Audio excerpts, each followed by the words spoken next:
Hi all welcome back. Chicken കറിയെ പോലെ തന്നെ വളരെ രുചികരമായിട്ട് തയ്യാറാക്കിയെടുക്കാനായിട്ട് പറ്റുന്ന ഒരു കറിയാണ് നമ്മുടെ കടച്ചക്കയുടെ കറി.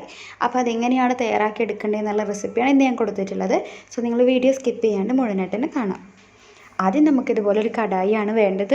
ഈ ഒരു കടായി ചൂടാവാനായിട്ട് വെച്ചിട്ടുണ്ട്. ഇതാണ് കടച്ചക്ക എന്ന് പറയുന്നത്. ഇപ്പോൾ കടച്ചക്കയുടെ സീസണാണ് കേട്ടോ. അപ്പോൾ ഞാൻ കടച്ചക്ക ഒരു 1/2 കിലോ എടുത്തിട്ടുണ്ട്, ഒരു 500 ഗ്രാം എടുത്തിട്ടുണ്ട്. പിന്നെ അതിൻ്റെ കൂടെ ഒരു ഉരുളക്കിഴങ്ങും കൂടെ അരിഞ്ഞിട്ടിട്ടുണ്ട്, നന്നായി കഴുകി വെച്ചതാണ്. ഇനി കടായി ചൂടായി വരുന്ന സമയത്ത് ഇതിലേക്ക് വെളിച്ചെണ്ണ ഒഴിച്ചു കൊടുക്കാം. ആവശ്യത്തിനുള്ള വെളിച്ചെണ്ണ ഒഴിച്ചു കൊടുക്കുന്നുണ്ട്. അതിനുശേഷം നമ്മൾക്ക് ഇതിലേക്ക് 2 കഷ്ണം പട്ട, ഒരു തക്കോലം പൊട്ടിച്ചിട്ട് കൊടുക്കുന്നുണ്ട്. അതിനുശേഷം നമ്മൾക്ക് ഒരു 3 or 4 കറുകപ്പൂവ്, ഒരു പൂവ് ഇട്ട് കൊടുക്കുന്നുണ്ട്.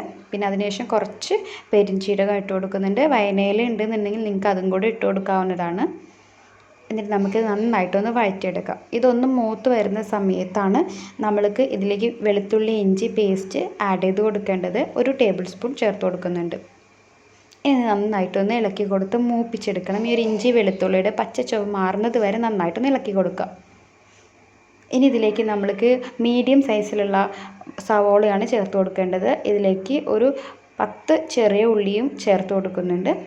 അത് ഉള്ളി നിങ്ങളുടെ എത്രത്തോളം കടച്ചക്ക ഉണ്ട് അതിനനുസരിച്ചിട്ട് നിങ്ങൾക്ക് അതിൻ്റെ അളവിൽ വ്യത്യാസം വരുത്താം.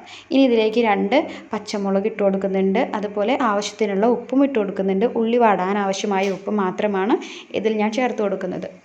ഇനി അടുത്തൊരു ചട്ടി എടുത്തിട്ട് അതിലേക്ക് നമുക്ക് തേങ്ങ മൂപ്പിക്കാനുള്ള ഇതിലേക്കാണ് നോക്കേണ്ടത്. അതിനായിട്ട് നമ്മൾക്ക് ഒരു 1/2 മുറി തേങ്ങ, കുറച്ച് മാത്രമേ ഞാൻ എടുത്തിട്ടുള്ളൂ, അതൊന്ന് ഇട്ട് കൊടുത്ത് നന്നായിട്ടൊന്ന് മൂപ്പിച്ചെടുക്കുക. ഇതിലേക്ക് നമുക്ക് ഒരു തണ്ട് കറിവേപ്പില ഇട്ട് കൊടുക്കണം. ഇതും കൂടെ ചേർത്ത് നന്നായിട്ടൊന്ന് തേങ്ങ മൂപ്പിച്ചെടുക്കുക. ഇനി മൂത്ത് വന്ന തേങ്ങയിലേക്ക് ഞാൻ ഒരു 1/4 ടീസ്പൂൺ മഞ്ഞൾപ്പൊടി, 2 ടീസ്പൂൺ മുളക് പൊടി, കാശ്മീരി ചില്ലി ഉണ്ടെങ്കിൽ അതും ഇട്ട് കൊടുക്കാവുന്നതാണ്. പിന്നെ 2 ടീസ്പൂൺ ചിക്കൻ മസാല ഇട്ട് കൊടുക്കുന്നുണ്ട്. പിന്നെ 1 ടീസ്പൂൺ മല്ലിപ്പൊടിയും കൂടി ചേർത്ത് നന്നായിട്ടൊന്ന് ഇത് വറുത്തെടുക്കണം. ഈ ഒരു മസാല നന്നായിട്ടൊന്ന് മൂത്ത് വരണം. അതിൻ്റെ ഒരു പച്ച മണക്ക് മാറുന്നത് വരെ നന്നായിട്ട് തന്നെ ലോ ഫ്ലെയിമിലിട്ടിട്ട് വേവിച്ചെടുക്കണം. ഈ സമയം നമ്മുടെ ഉള്ളി ഇവിടെ നന്നായിട്ട് വഴന്ന് വന്നിട്ടുണ്ട്.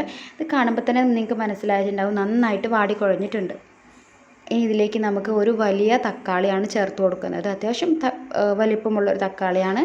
ചെറിയ തക്കാളി ആണെങ്കിൽ 2 or 3 ചേർത്ത് കൊടുക്കാവുന്നതാണ്. അത് നിങ്ങളുടെ ഇഷ്ടത്തിനനുസരിച്ച് ചേർത്ത് കൊടുക്കാം. ഇപ്പോൾ തക്കാളി നന്നായിട്ടൊന്ന് വഴന്ന് വന്നിട്ടുണ്ട്. ഇനി ഇതിലേക്ക് നമ്മൾക്ക് ഓൾറെഡി നമ്മൾ കട്ട് ചെയ്ത് വെച്ചിട്ടുള്ള ഒരു കടച്ചക്ക ഇട്ട് കൊടുക്കാം. നന്നായിട്ട് ഇട്ട് കൊടുത്തതിന് ശേഷം ഈ ഒരു ഉള്ളിയുടെ ഒക്കെ കൂടെ നന്നായിട്ട് ഇതൊന്ന് വഴറ്റിയെടുക്കണം. എന്നിട്ട് കുറച്ച് നേരം ഇതൊന്ന് അടച്ച് വെച്ചിട്ട് നമ്മൾ വേവിക്കാനായിട്ട് വെക്കണം. ഇത് ജസ്റ്റ് ഒരു പ്രോസസ്സ് മാത്രമാണ് അതിൻ്റെ കൂടെ ഉള്ളത്. അപ്പോൾ ഇന്ന് അടച്ച് വെച്ചിട്ട് നമുക്ക് ഒരു കുറച്ച് ടൈം മാത്രം ഒന്ന് വേവിച്ചെടുക്കാം. അപ്പോൾ ഇതൊന്ന് ഇതിലുള്ള മസാലകളൊക്കെ കൂടിയിട്ടൊന്ന് നന്നായിട്ടൊന്ന് വെന്ത് വന്നിട്ടുണ്ട്. വെന്ത് വരിക എന്ന് പറഞ്ഞാൽ ഒരു 1/4 ഭാഗം മാത്രം ഒന്ന് ജസ്റ്റ് ഒന്ന് വെന്തിട്ടുണ്ട്. ഇനി ഇതിലേക്ക് നമ്മൾ നേരത്തെ തയ്യാറാക്കി വെച്ചിട്ടുള്ള ആ ഒരു തേങ്ങയുടെ അരപ്പുണ്ടല്ലോ, അത് ഞാൻ അരച്ച് വെച്ചിട്ടുണ്ടായിരുന്നു, അത് ഒഴിച്ച് കൊടുക്കുന്നുണ്ട്.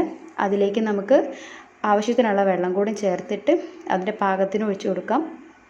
ഇനി ഇത് ഹൈ ഫ്ലെയിമിൽ ഇട്ട് വെച്ചിട്ട് നന്നായിട്ടൊന്ന് ഇതിനെ തിളപ്പിച്ചെടുക്കാം.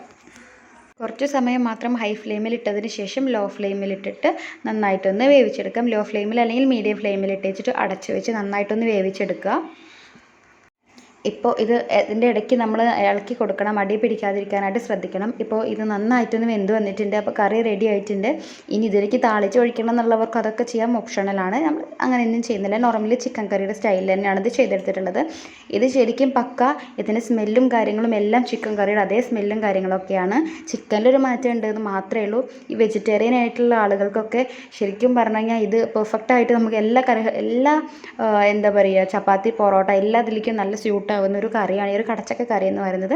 സോ റെസിപ്പി എല്ലാവർക്കും ഇഷ്ടമായിട്ടുണ്ടാവും എന്ന് വിചാരിക്കുന്നു. ഇഷ്ടമായിട്ടുണ്ടെന്നുണ്ടെങ്കിൽ തീർച്ചയായിട്ടും ചാനൽ സബ്സ്ക്രൈബ് ചെയ്യാനായിട്ടും വീഡിയോ ലൈക്ക് ചെയ്യാനും ഷെയർ ചെയ്യാനും മറക്കരുത്. അപ്പോൾ നമുക്ക് അടുത്തൊരു വീഡിയോ ആയിട്ട് വീണ്ടും കാണാം.